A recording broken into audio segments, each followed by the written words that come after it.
Who are some known figures throughout history that it's documented that they've practiced breath work and it was a big part of their lives? Do you have it? Do you know any?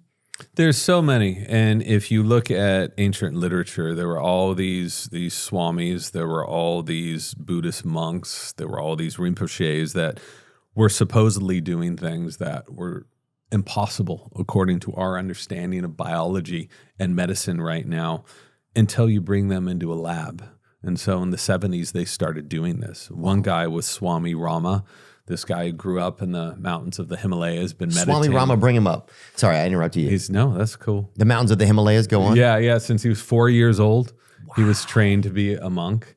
And they brought him into this place called the Manager Clinic. And a Navy physicist tested to see what he could do, things that are supposed to be impossible.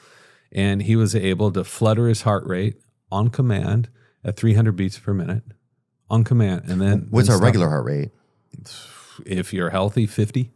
He needed 50 300 beats per minute. Mine's probably 70, 67. 300 beats was supposed to be impossible. Shit, he's a damn Valentine's Day at that point. So he was able to change the temperature on the palm of his hand 11 degrees from one side to the other. One side was all flush and red, and the other was like gray and purple.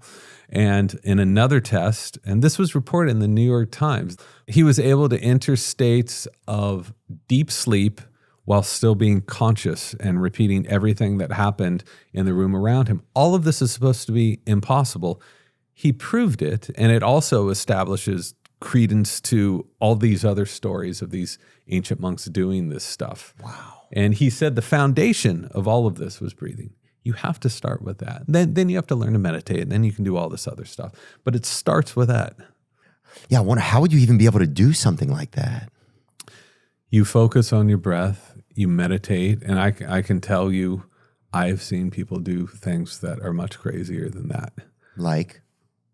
I've seen people do a lot of things that I don't feel at liberty to discuss because people are going to think I'm insane until I get these guys into a lab, and that's what I'm working on right now. But that looks like child's play compared to the things that I've seen people do when you focus on your breathing, when you use your natural body to do these things that we've been doing for thousands of years that in the last couple hundred years we've completely forgotten about. Wow. You got to come back then. You'll have to come back after that for sure. How do some of your breathwork ideas compare to like a guy like Wim Hof? Like take me, because he's a very popular figure in the breathing space, right? And he just is such a captivating figure too. And the fact that he's in the cold and he's battling something that, you know, we all want to battle something. So we all feel invigorated by his journey. And yeah, how did some of your practices compare to some of Wim Hof's practices? Well, most of what I studied and researched and write about is this normal breathing. It's so unsexy, right? Just breathe normal. I want to be a super breather.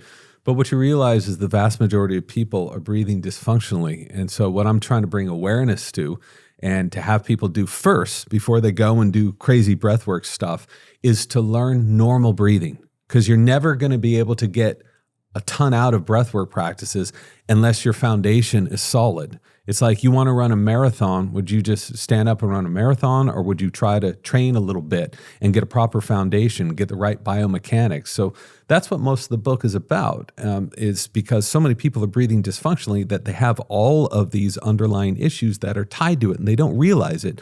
Why are they getting migraines all the time? Why is their blood pressure so high? Why are they getting all these cavities? Why does their kid have symptoms of ADHD? All of this stuff is tied to your breathing. So once you get that solid foundation, you become a nasal breather, you're able to do what you were doing. You're able to become comfortable enough with your own waist that you can relax your gut as you take a breath in. And as you exhale, it comes back, right? You can breathe these slow, low, deep breaths. You are not mouth breathing at night. You are not snoring. After all those boxes are checked, then let's bring it on. Let's go up that next rung of potential. This is what yoga was designed to do. It was never intended for sick people. It was intended for people that were normal, that were healthy, to bump you up that next rung of the ladder. And so that's what Wim does, right? Wim's an amazing dude. I can't imagine a better spokesperson for breath work. I mean, if there was ever a cult leader, he should start as, it kind of is a cult almost. Yeah, well, I think, there's definitely something about him that's super exciting. I think he's done more to bring breath work to more people on the planet than anyone else. Yeah, you need that advertising. Awareness. You need someone that is that inspired and genuine, not someone that's trying to always sell you stuff. Like Wim wants to help people. Wim wants to see what the limits of the human body are. Wim, when you meet him, he's real. And so many other people in breathwork have hopped on the train to try to.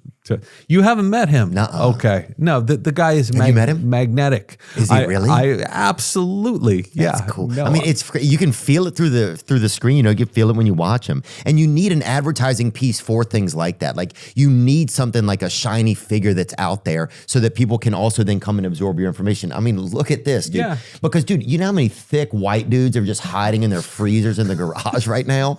All because of Wim Hof, you know? And forgetting to close the lid and the meat's going bad.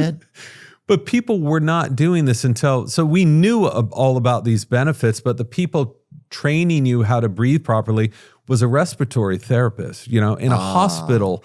And a lot of dudes don't gravitate towards that. You know, Wim is hiking up Everest barefoot with his shirt off and hanging out in ice for an hour at a time. People are like, that guy's cool. I want to be like him. Yes, it's exciting. And he's also the other side of this is not only is he able to bring people from a state where they're normal to become better than normal, is some research is going on right now about people with autoimmune diseases with that ice combined with breath work can help lower all of those stress hormones and help people who are caught in these vicious cycles of chronic inflammation, and some people with multiple sclerosis, you know, people with eczema and more.